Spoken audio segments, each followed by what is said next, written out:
We want to move forward to another critically important story in the world, and that is the ongoing conflict in the eastern part of the Democratic Republic of Congo and surrounding nations as well. And we are very honored to be joined here by Claude Gatebuke, who is a survivor of the Rwandan genocide and the executive director and co-founder of the African Great Lakes Action Network. Claude, as always, thanks so much for being with us. Thank you. Thank you for having me, Eugene and Rania. It's a great honor to be with you guys. Well, it's an honor to have you with us as always. And I guess I just want to start with the situation on the ground, because the last show we had a couple of weeks ago, we had Kambale on, who I know you know well. We were talking about the idea of the concept of this peace deal that the U.S. has brokered. But then I go yesterday to see what the news is on the ground, and I see that the fighting is continuing. Thousands of people have been displaced in different parts of Eastern DRC. So, I mean, how real is this peace deal? And I feel like we've heard this a million different times that some deal has been signed, but the fighting continues to grind on with this M23 offensive in various parts of DRC. Your question about how real is the peace deal, I call it the minerals deal, because there is no peace without justice. And the deal that was signed does not have anything in reference to actually the people, the millions of people who have lost their lives as a result of the war of aggression and invasion by U.S. allies, Rwanda and Uganda, into Congo. There is no reference to the hundreds of thousands of women who were assaulted in brutal ways. Just rape being a weapon of war, being used as a weapon of war in this invasion of the Congo.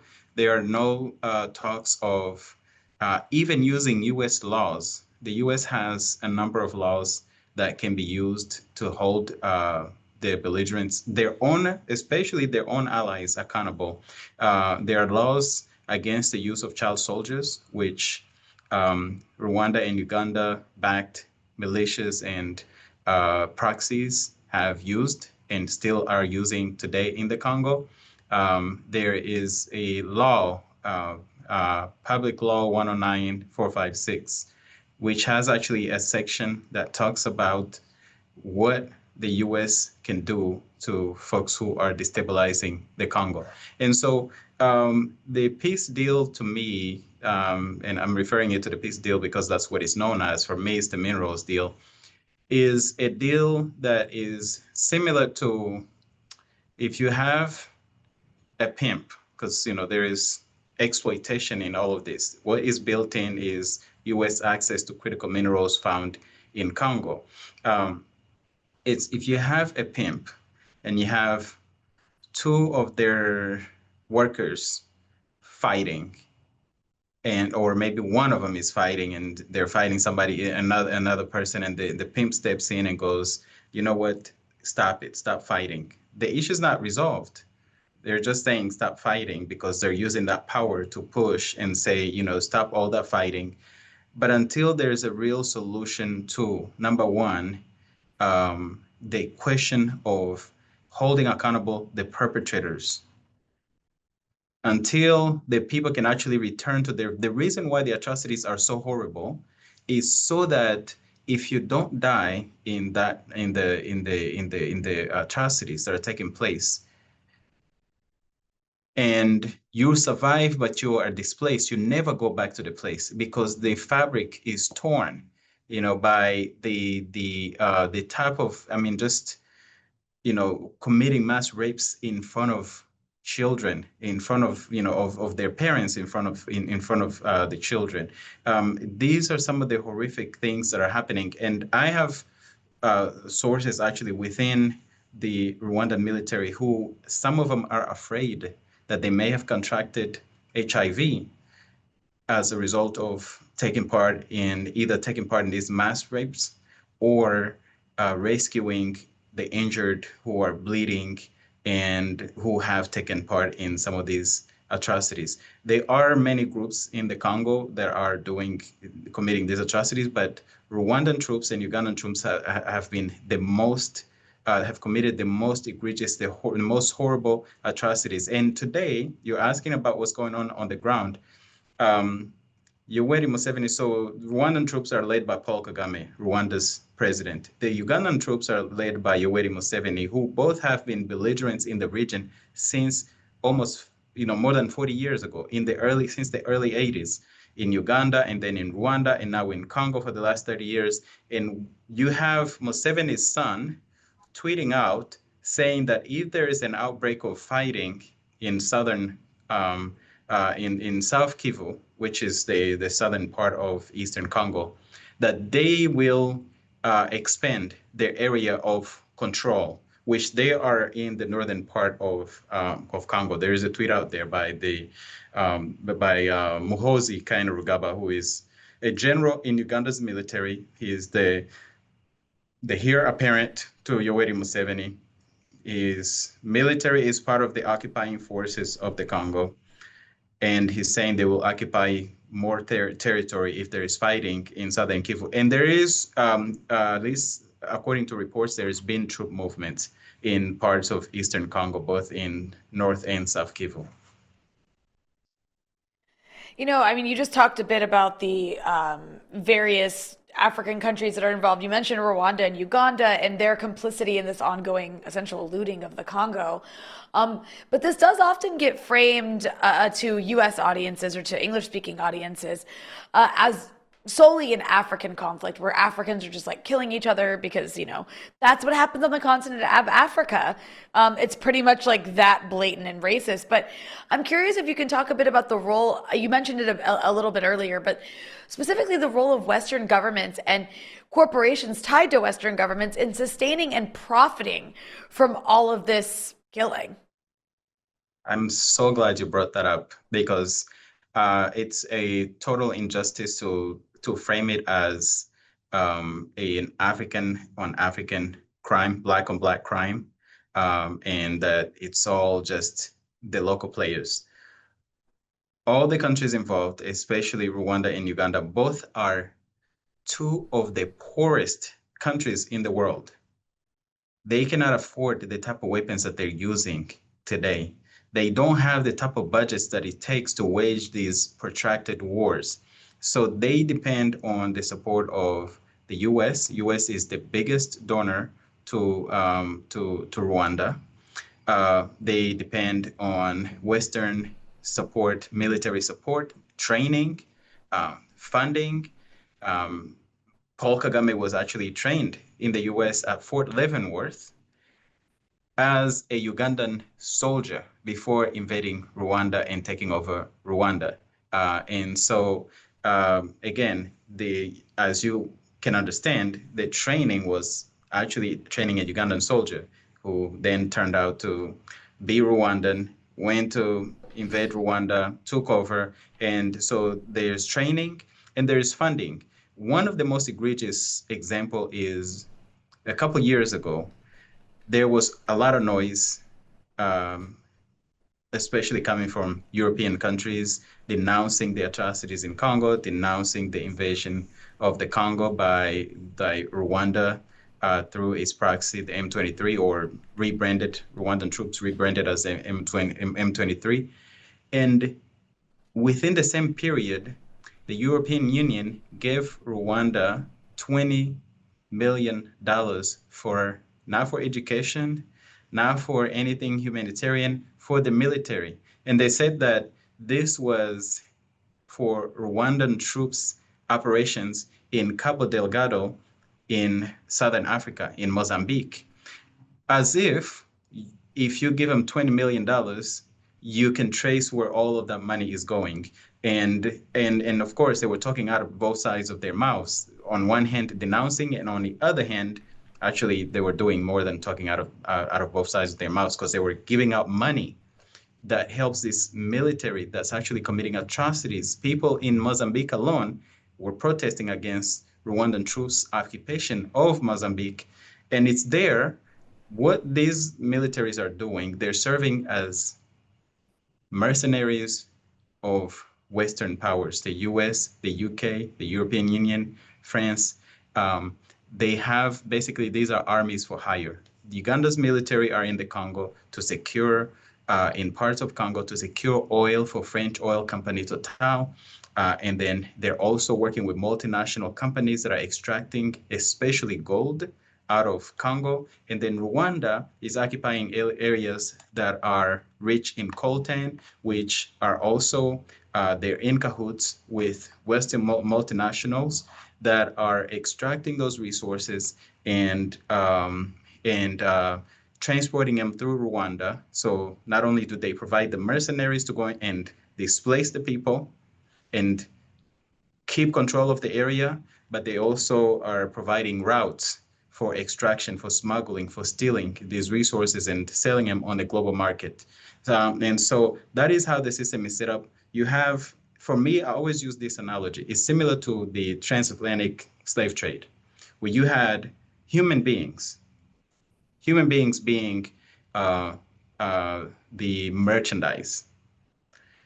And they needed governments to legalize it or to at least normalize it and allow it to happen. And corporations were involved in actually trading, doing the trade. It's a very similar thing. And people are, I mean, you have children working in the mines in the Congo as young as 10 and 11 and 12. So there are atrocious labor violations that are happening there anyway. But taking it back to the analogy, in the Congo, you have these mercenaries, the armies of Rwanda and Uganda that go in there to occupy and provide access. You have the multinationals that are smuggling these resources out of the Congo, stealing them and selling them away from the continent, and the people in the Congo are starving. And then you have global governments, you have the UN, you have all of these entities that are just looking on and either looking the other way or giving a slap on the wrist, and at best, for most of the time, just playing lip service to what is actually happening as far as the harm to human life. Millions of people have died. I mean, Trump is talking about it now every day. It's like a talking point now. It's like millions, 7 million people have died. And then you have another more than 7 million people that have been displaced out of their villages. And because of the brutality of these atrocities, the people are not planning to go back until there is justice. And so it comes back to justice. But as I'm so glad, Rania, you asked that question, because this is a global issue. You have the global corporations, global governments, global power brokers, all involved in the exploitation of the Congo and all involved in the atrocities in the Congo. And I said this before, it's not just silence, it's not just support, it's an active role by the US, by the UN, by the UK, by the World Bank, by the UK, by the European Union, and a lot of their members. And so it's a global thing. You know, in the last few minutes we have here, one thing I also just want to touch on is the sort of image of Rwanda in the world. And obviously, you know, we could have a whole segment and a whole show about that. But the idea that, you know, it's as DRC is a basket case and Rwanda is perfect, basically. And it's great governance. I think most people's perspective is super democratic, that there's no one in the country that disagrees with Kagame, and all these other sort of pieces there. And I know we can only briefly touch on it, but I was hoping you could speak to that aspect as well, because I think the reality is very different than what many people think it is. Watch yourself, Eugene. The Rwandan government might accuse you of being a genocide denier, even though you didn't even mention anything about genocide. That's how they gaslight people. Anytime you talk about dissent or issues, and yes, everybody treats that government, that regime, as perfect. I mean, even the president, he wins elections. He assigns himself 99 point, I can't remember what, but over 99% of the vote in elections. And speaking of what is happening in Rwanda, I think what I could use is the repression, both internal and external, especially using genocide, invoking genocide, that many members of the regime actually took part in, and using it as a way to repress people inside of the country. So you'll say anything. I was half joking when I said that, be careful, because if you say that there's a pothole in the road, they'll accuse you of having genocide ideology, and you can go to prison for years, including genocide survivors and opposition members. Currently, the leader of the opposition, Ms. Victoire Ingabire, she's been arrested for weeks now on unclear charges. She previously served 8 years in prison for challenging Paul Kagame in an election, but also for challenging that when the genocide happened in Rwanda, there were atrocities that were committed against Tutsi people and non-Tutsi people, including Hutus. And for that, they sentenced her to 15 years in prison. And then after 8 years, Kagame, Rwanda's dictator, pardoned her and released her. But now she's back in prison. And it's a scary thing because on the day that she was so-called pardoned, there was an artist, a genocide survivor, who had also been imprisoned for years on accusations of genocide denial for singing a song that actually talked about atrocities by this regime and members of this regime. And when they rearrested him, he was actually found dead in a prison cell days later. So there is fear. There is real fear. And I can go on and on. There are a few names that I would like to just mention without talking about their situations. Aimable Karasira, who was a professor, university professor, another genocide survivor, serving. He's not even been finished his trial since 2021. There is Ivan Idamange, there is Kuma Hassan, a journalist who made his platform available to the people to speak about issues in Rwanda. He's writing in prison in Rwanda. Theo Umubavu, and so many others. I just wanted to mention those names because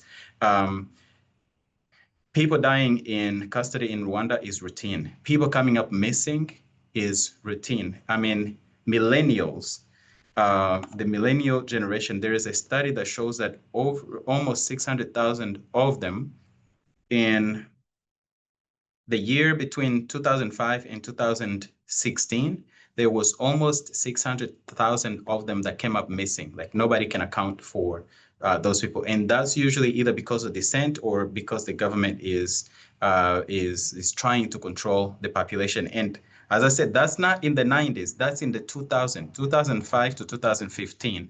So there is a lot going on in Rwanda. Rwanda is by far not perfect. And then when you add to the atrocities they're committing in Congo, the occupation of the Congo, the occupation of Cabo Delgado in Mozambique, and the atrocities they've committed against the Mozambican people, the crimes committed in every part of the world where they've sent Rwandan troops, the mercenaries of the West, in those places as peacekeepers.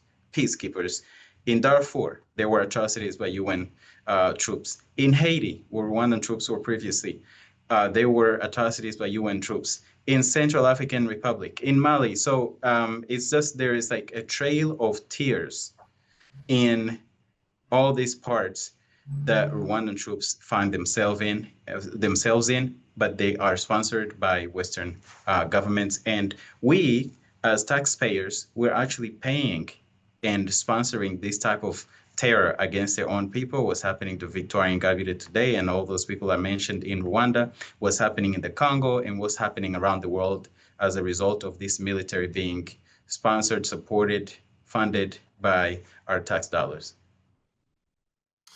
Claude Gatebuke, as always, thank you so much for joining us here on the Freedom Side. Thank you.